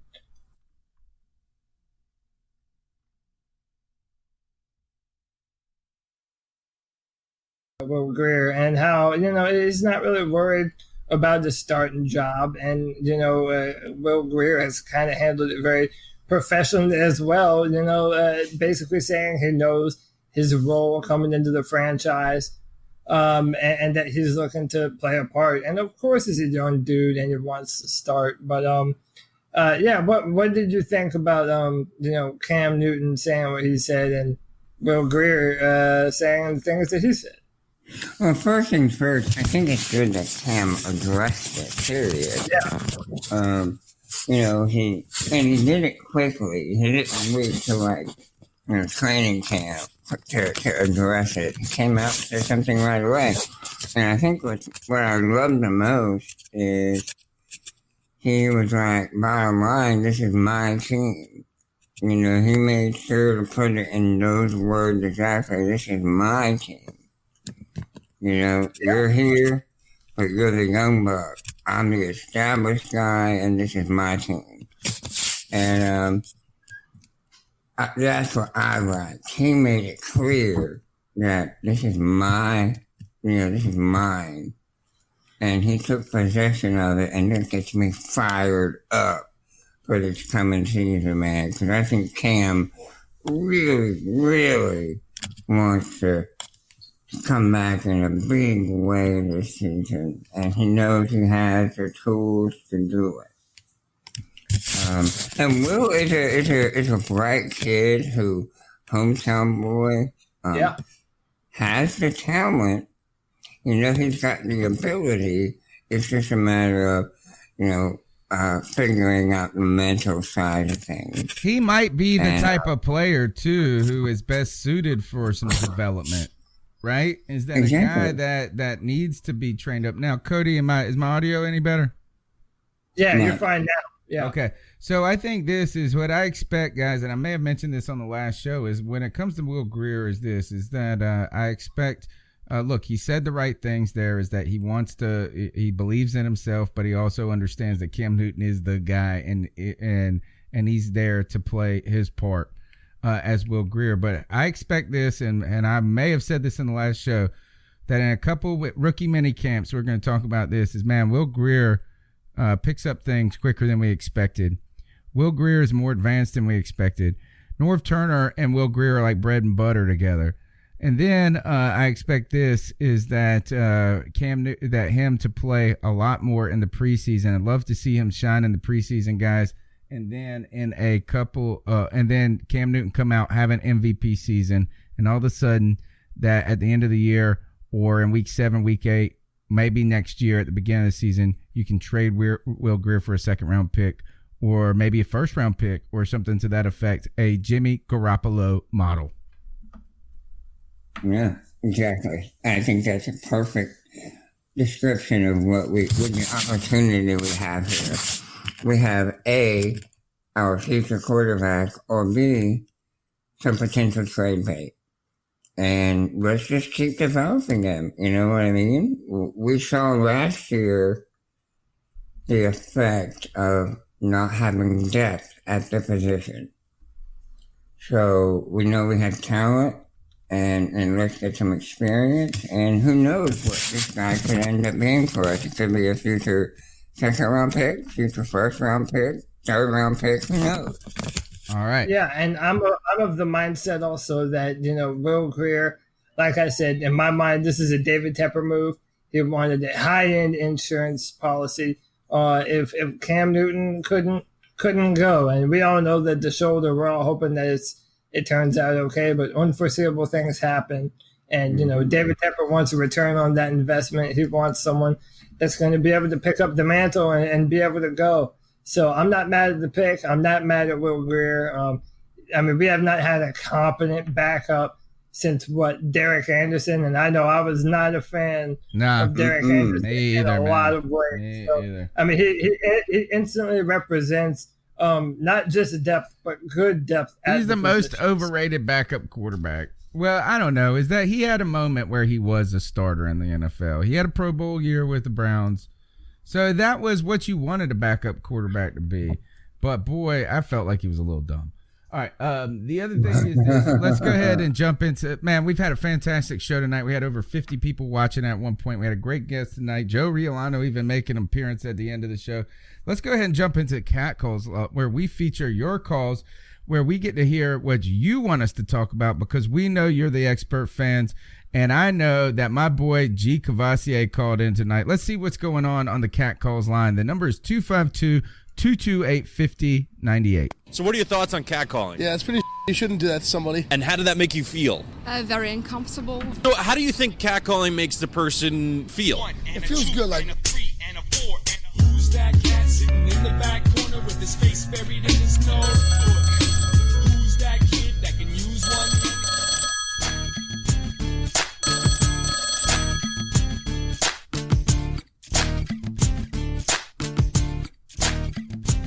Hey, Panther Podcast, how y'all doing? It's G. Cavassier. Hey, I'm gonna keep it short and simple, man.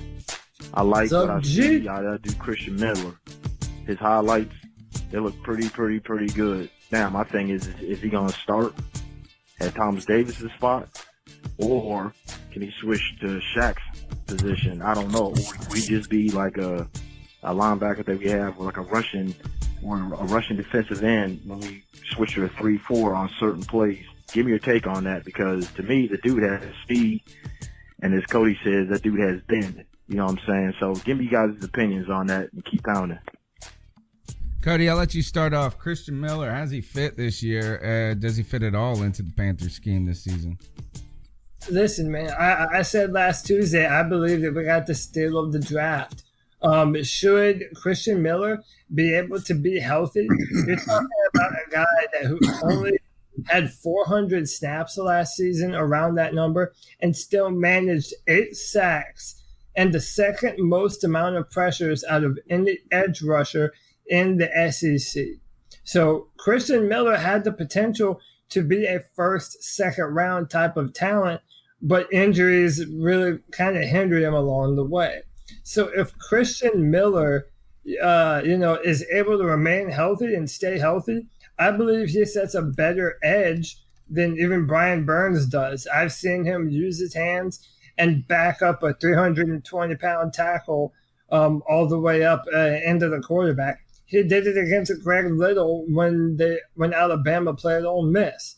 So I'm hopeful that Miller will be healthy.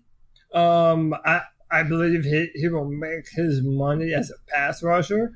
And that's what I believe he'll be the best at. And I'm very hopeful that should he stay healthy, he's going to be a damn good one. I think he's a couple years down the road, though, before we see him playing a large part on the team. I think that you'll see him play special teams in his rookie year.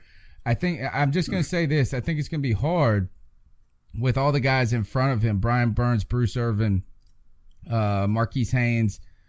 At some point is there enough? Is there, one of the things that hindered Christian Miller while he was at Alabama wasn't only injuries. He did have some injuries at the beginning and the end, but part of it was that you just had the top players in the whole entire college football on defense ahead of you the whole time, and you had to wait your turn. I expect Christian Miller to have to wait his turn a little bit, but I would be interested to see what does this Panthers defense look like in 2 or 3 years down the road, where Brian Burns potentially is a star player and Christian Miller is a guy that's coming out of not nowhere, but growing into that position and becoming something special. Joe, any thoughts on Christian Miller? I like his potential. He really has tons of it. I don't know.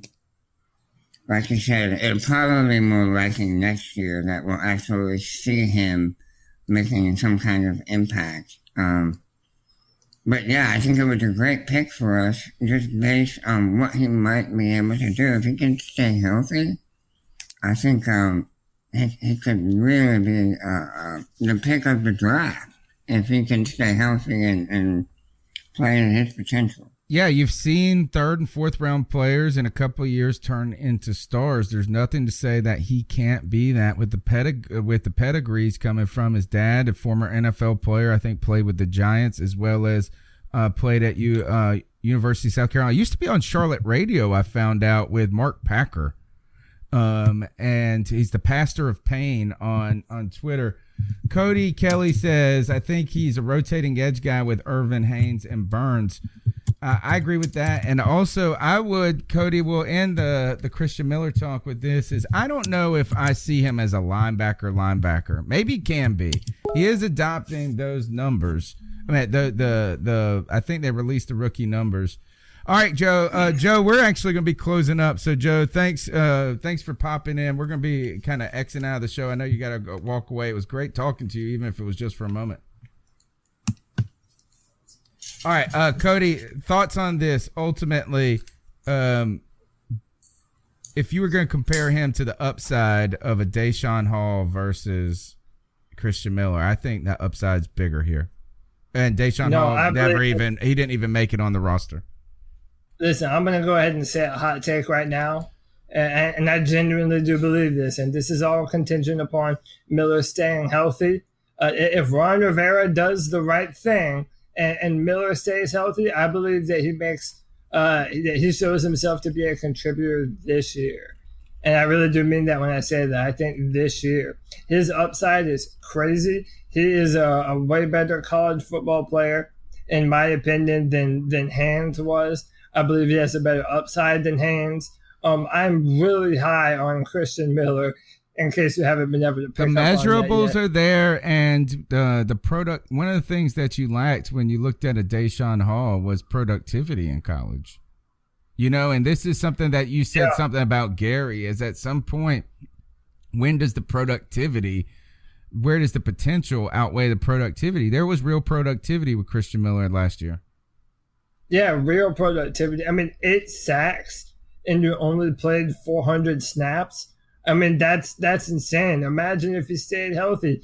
I mean, he might have been on track for 13 or 15 sacks, plus another 400 snaps. I mean, you have no way of knowing. I genuinely do believe that Miller is going to be a great player for us. I'm ecstatic about the pick. All right, it was a fantastic show tonight. We had a big audience, lots of thumbs up in the YouTube chat room. We appreciate that. We appreciate all the people that are listening on Facebook and Periscope. Thank you for being a part of the show. Call into the Cat Calls line. The number's 252-228-5098. We'll be talking about rookie mini camps next week. If you're listening on iTunes, TuneIn, Stitcher, man, we really appreciate it. Go ahead and leave a review. I know, look, every podcast asks you to do these things, but we're fighting. We're fighting among podcasts to just climb up the ladder. We've been putting in our time for 6 years, and we thank you. We do it because we've got a tremendous, it might not be the largest audience, but we may have one of the best audience and the most loyal group of Panther fans, maybe the smartest group of Panther fans out there. Love it. Love your guys' passion. Cody, at the end of each show, what we do is we wrap it up with our homage to Steve Smith. It's where we tell somebody to ice up, to toughen up, to get it together. Who you got for us this week? So listen, man, everyone knows, or I don't know if everyone knows, but I'm a huge Game of Thrones fan. Most people are, and we've talked about it a little bit on this show. And this is something, listen, is this easy? Yes. But listen, I don't know how this got by someone.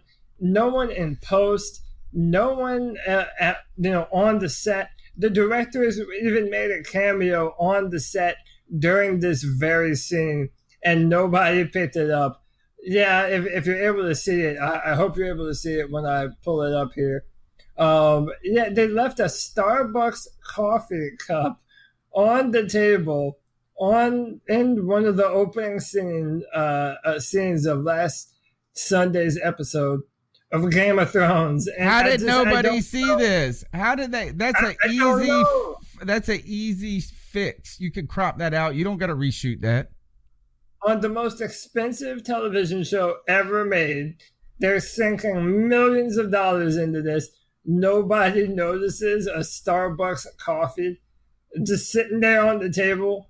I mean, frankly, it's a little bit embarrassing, man. I mean, I know it's a small detail, but I mean, hey, that's free advertisement for Starbucks right there. So I'm sure they're happy about it on the biggest television in the world. So Algernon Ramser says that's a pearl chalice. Yeah, that's what that is.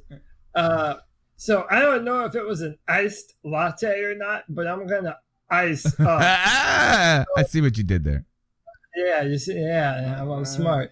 So I ice up to all the people in the editing bay of Game of Thrones. I tell you this is that the internet noticed, and the internet will not forget. And for all you assholes, internet is undefeated.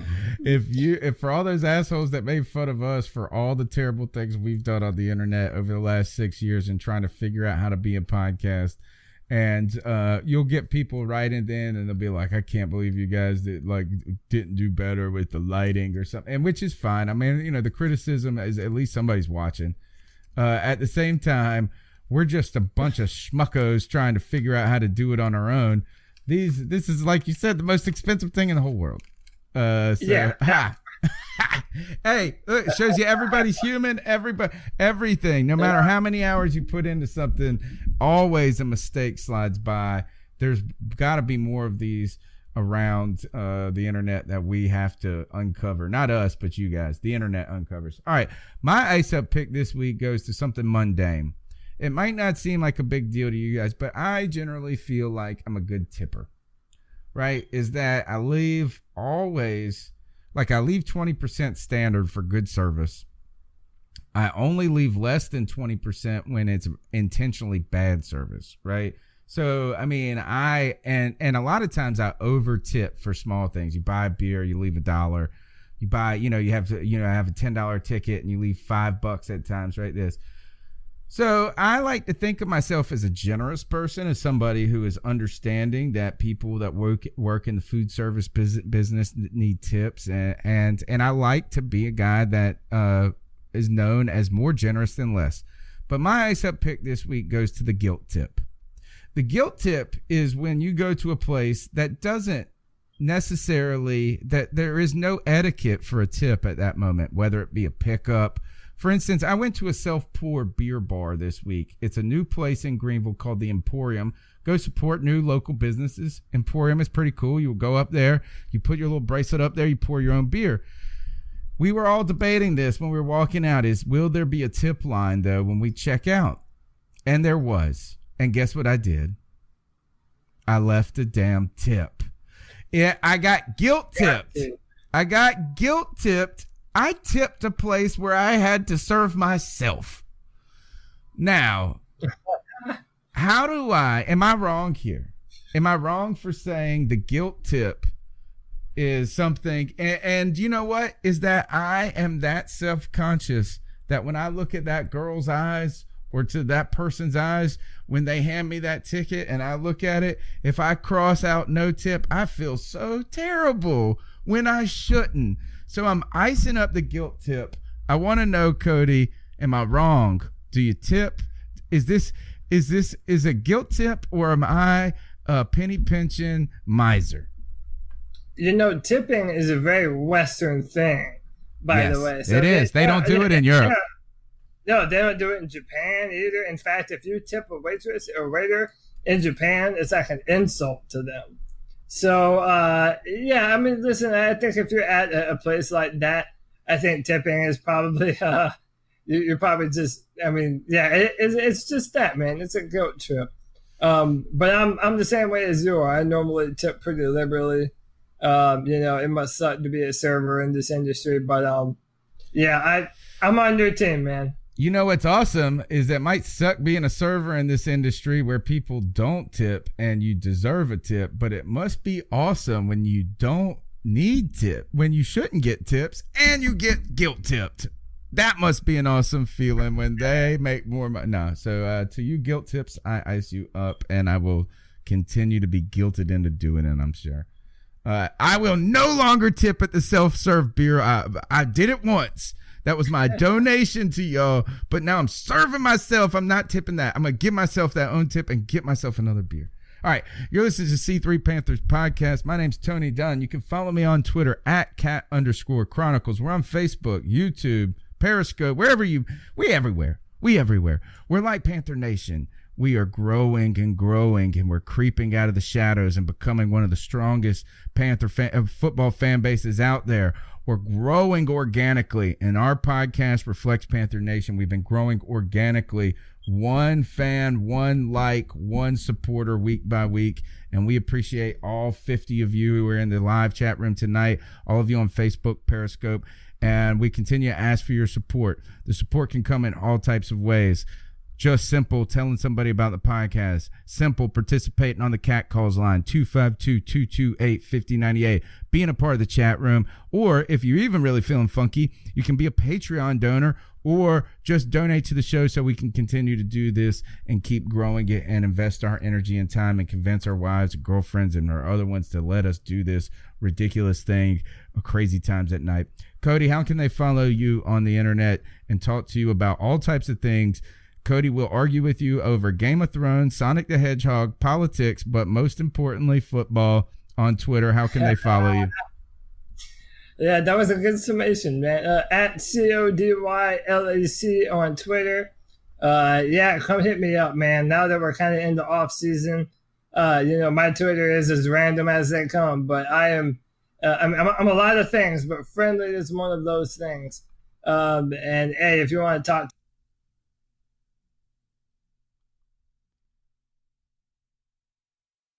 that's it, man.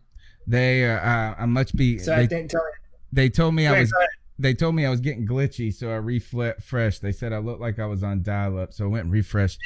I do want to point out this is Cody turned out to be right about the Sonic the Hedgehog mess. They even fixed it.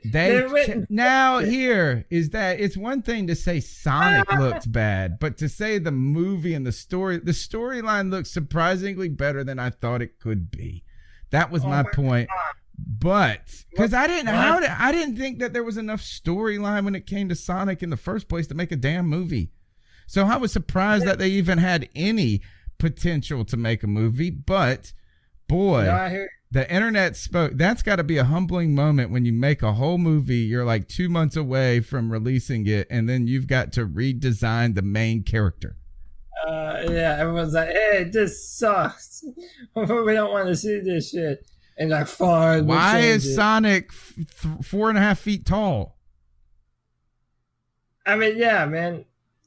Listen, I told you it was terrible. Yeah. You need to start trusting me on this. Okay. I know my shit, Tony Dunn. Right. When it comes to guilt tipping, I'll always refer to you. When it comes to Sonic, refer to me. All right, you're right. And that was one of my favorite games. Sega. I'm a Sega guy. I was a Sega guy. Yeah, all right. Okay. Man, fantastic show tonight, Cody. It was wonderful hanging out with you. Thanks to Joe Blewitt. Go follow him. And we'll be back Tuesday with some more Panther Talk. Keep pounding, folks. All right.